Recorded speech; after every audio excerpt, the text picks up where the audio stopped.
Hi, my name is Cameron Carlos with AnimeLocation.tv. I'm here at Matsuricon 2024 with our very good guest, KoriOujo. How you doing? I'm good. How are you doing? We're doing just great. So how'd you get started in the world of streaming?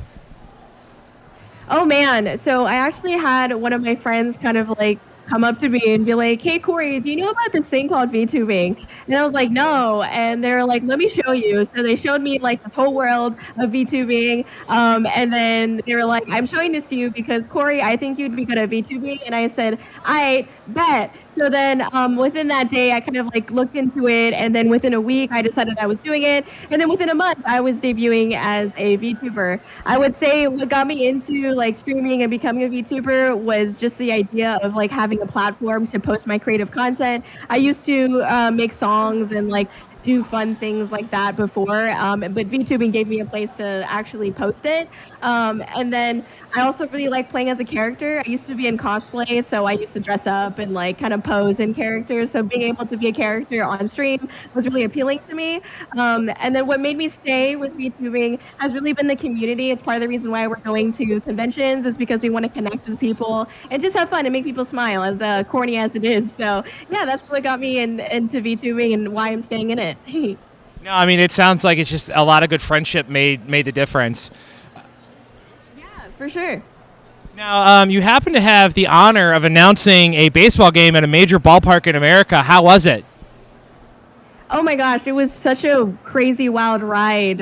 So kind of how that happened was that I reached out to a lot of cons over the course of like several months. I reached out to probably over like 150 cons, and during that outreach, I had got in contact with this one event organizer called Anime Wonder. And initially, they're like, "Okay, what does it take to have Korea at a con?" Blah blah blah blah blah. And they're like, "Okay, so we actually have another event on top of the conventions. We also have a baseball game." And initially, I'm like, "Wait, how am I supposed to be at a baseball game?" But then they explained to me that I could be on the Titantron basically, and I could do like sing the "Take Me Out to the Ball Game" song. And they also said like, "Yeah, so we know that Hololive is doing the collaboration with the Dodgers in July, but we want to be first." And I was like, "Bet, I'm your girl."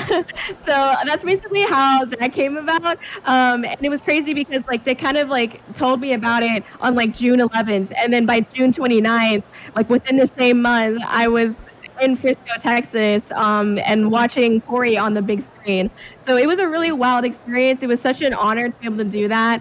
And it makes me really excited to be able to see like VTubers, not just myself, but like Hololive and just anyone else, like any VTubers out in the real world and kind of like in for lack of a better term, like invading like these baseball stadiums and like IRL events. So it's really exciting.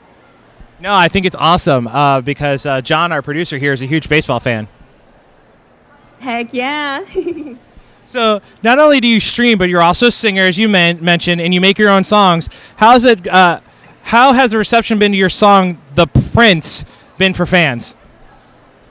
Oh, so my newest song, it's actually "The Price," and yeah, no, it's been no, you're good. I'm a princess, so it kind of makes sense, right? But yeah, so it's been really great. It's a little bit different than songs that I've produced in the past. So it's really neat to be able to have a kind of new, like it's a little bit more like trap, a little kind of rock. It's a little bit weird, but it fits my character. It fits like the kind of music that I do. So it's been really great. It's been exciting, and it's a little bit more intense, as you might see on the album artwork cover. It's a kind of intense artwork. So it's really cool. I am really excited because The Price is meant to kind of bridge the gap between like some of my old music and the new music. So I think The Price is really setting a good foundation for like what's to come with my music. I do have a second album coming out in like November, December, and it is more focused on like rock metal. But in classic Corey fashion, there's also like a rap song on there because I just kind of enjoy doing whatever I want to do. But I'm really excited about just being able to do music, and I love being able to share that with people. So it's been really great so far. Awesome. So you said in your Get to Know video that you really are a raccoon in a princess's body. Where did this concept come from for being a VTuber? Yeah, so my design, that's a great question. So the way that I came up with Kori as a character, and this was way back before I even got started, I really wanted to lean into like this idea of gap moe, which if you don't know what that is, it's basically your appearance doesn't match your personality. So basically, I really wanted I knew that my personality was going to be a crazy, chaotic, loud one. And I was like, okay, what is the opposite of crazy, chaotic, loud? Oh, like an elegant, like regal ice princess.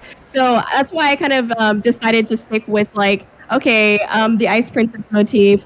But as I continued doing VTubing, I debuted, I started to build a community, and they kept calling me a raccoon because of my like crazy personality.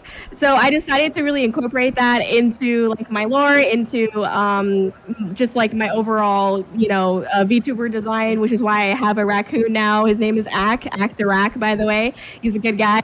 But yeah, so that's kind of like why I leaned into that. My actual lore is a lot more deep than just being a raccoon that got isekai'd. I do have a visual novel game that I self-produced and I wrote and everything. So you could check that out if you really want to know the lore. But like my one sentence lore is indeed that I am a raccoon that got isekai'd into an ice princess's body.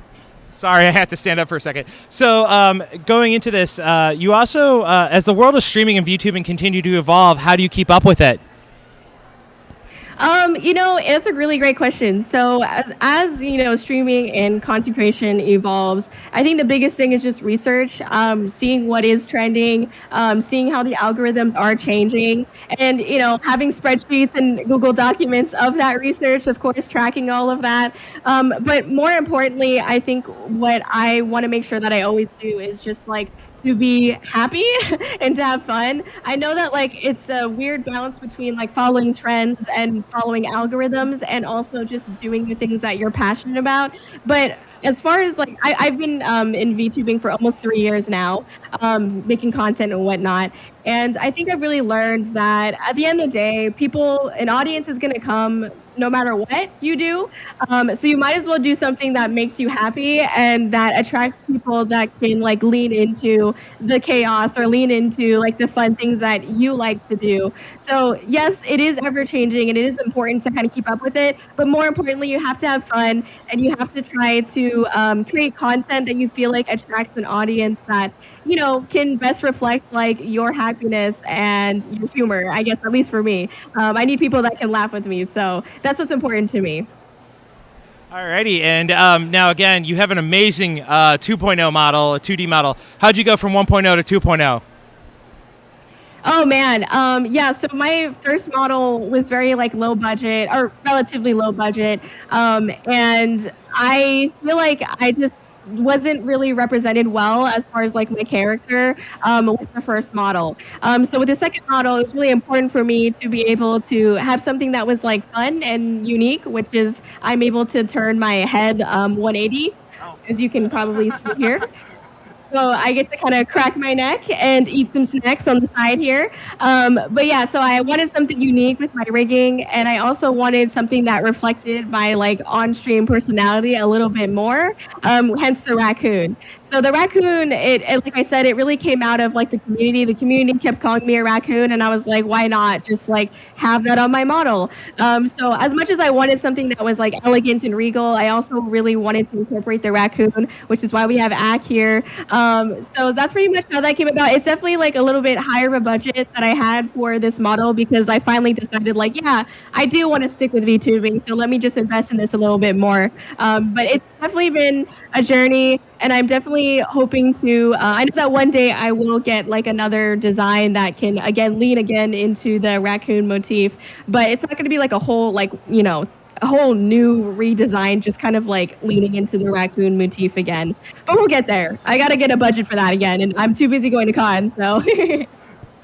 Alrighty, and now you've worked really, really hard in the last 2 years to get to this point as an indie VTuber. What has been one of the hardest things to do as an indie VTuber to get to this point? Yeah, I think it's really just been figuring out what I wanted to do. As like weird as that is, I feel like I've grown a lot as like a person, as a content creator, and it's really just been like, well, what is it that makes me happy about content creation? What can I do to really like make Kori shine? While also like realizing like what makes me as a person behind Kori like happy. So I think the biggest struggle really has been trying to figure out like, okay, how much do I want to commit to this? Because I see this as a hobby even now, even though I'm like going to conventions and stuff like that. Surprisingly, I still see this as a hobby. You know, this is not my career. I don't necessarily want it to be, you know. So for me, it's just been like, how can I make this hobby not feel like such a chore in some ways? Because again, like content creation is it's a lot of pressure sometimes and it's very time consuming. So it's kind of just finding the motivation within yourself to stay in this. I feel like when I see a lot of other VTubers, like they rely so heavily on like community interaction and like numbers. You know what I mean? Like I have to have if I'm not successful unless I have 20 people watching me. Like that's like kind of the mindset that some streamers have. But the problem with that is that you're relying on other people for your own happiness. And I've really had to learn like I have to be happy with whatever I'm doing first and foremost because otherwise like I'm just going to be so upset and I'm going to be like relying on other people for my happiness and like that's not fair to them, that's not fair to me. So really it's just been like honing in on like what makes me happy, how can I lean into it, and then at the end of the day people will see how happy you are and they'll cling on to that, like they will come eventually. You just kind of have to like really figure that out first. So that's been like the biggest challenge for me. I feel like my first 2 years was really like figuring out what I want to do. And then this past year, it's been like, okay, now I know what I want to do. I want to interact with people at cons. I want to be face to face with people, and I want to yap on stream. So it's really been like figuring all that out. And this past year has been really eventful and amazing. And I'm truly blessed to have the community that I have now. Alrighty, and just two really quick things. Where can we follow you past obviously streaming? And what message would you love to give to all the wonderful fans that are watching this interview or yourself while you're on stream? Oh, it's a great question. Okay, so where you can find me, I stream on Twitch and YouTube, and I stream on currently I stream on Tuesday, Wednesday, Thursday, Saturdays at 8 p.m. EST. So you can find me multi-streaming on YouTube or Twitch. As far as messages, I keep smiling, be happy, be healthy. That's all I ask. You don't have to enjoy my content. There's always a lot of content out there. Go find something that you love and that makes you smile. And if you are looking to get into content, I hope that the content makes you smile first and foremost, as I said. And eat snacks, very important. Go dumpster diving at 3 a.m. with the raccoons. And I appreciate everybody. Thank you for all the support. Kori, thank you so much for hanging out with us today. Thank you so much. Thank you. I appreciate it. I'm so honored to have this opportunity.